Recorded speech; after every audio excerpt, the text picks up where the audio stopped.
Why America still doesn't have hypersonic weapons. Both Russia and China say they have hypersonic missiles. Russia has even used them in combat against Ukraine. But in the United States, hypersonics are still experimental. How come? To answer that question, we have to define the terms.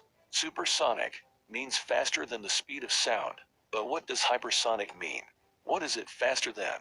Generally, hypersonic means faster than Mach 5. That's 5 times the speed of sound, or 3,836 miles per hour. The advantages of such a missile are twofold. It flies low enough to avoid anti-ballistic missile systems, but it also travels too high for anti-aircraft defenses. However, a hypersonic missile still has to slow down to hit its target. There are two main types of hypersonics: glide vehicles and cruise missiles. Glide vehicles are launched from a rocket before gliding to their target. Reaching hypersonic propulsion is a challenge. These missiles have engines, called scramjets. They use the surrounding oxygen and produce thrust during flight. This allows them to cruise at a steady speed and altitude.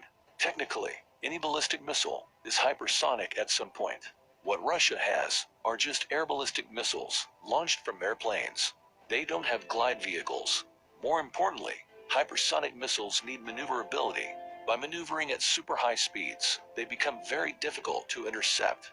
Russian Kinjal missiles are notoriously bad at maneuvering, so Patriot PAC-3 batteries in Ukraine have shot them down with ease. China has its own long-range hypersonic missile.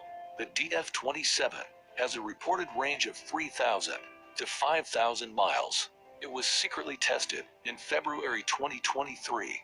Unlike the Kinjal, the DF-27 does have a hypersonic glide capability. Potentially, it could be used to strike U.S. carrier groups. So why is America so far behind? There are several competing concepts in development. The Army has something called LRHW. It's more commonly known as Dark Eagle. This is a unique hypersonic weapon fired from land-based launchers. The Boost glide missile is capable of reaching Mach 17. It has a range of at least 1,725 miles.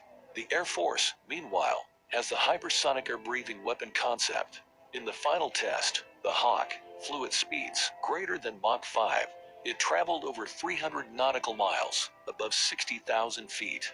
The Hawk was launched by a B-52 Stratofortress. Hawk was deemed successful. Now Raytheon is using it to develop the hypersonic attack cruise missile. It will use Northrop Grumman scramjets. Meanwhile, Hawk has evolved into a Mohawk.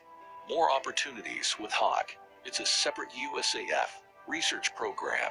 But why is it all taking so long? Hypersonic weapons are notoriously difficult to develop.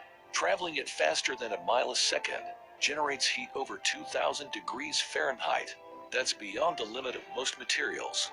Wes Kramer, Raytheon president, says, "The biggest challenge with hypersonics has always been the thermal management. Cost is also an issue. Hypersonic missiles are a lot more expensive than conventional ones. They are seen as a highly specialized weapon. They'd mostly be used against fast-moving targets. The Pentagon has about a dozen hypersonic projects in development, but there's still no word on when or how they'll be fielded.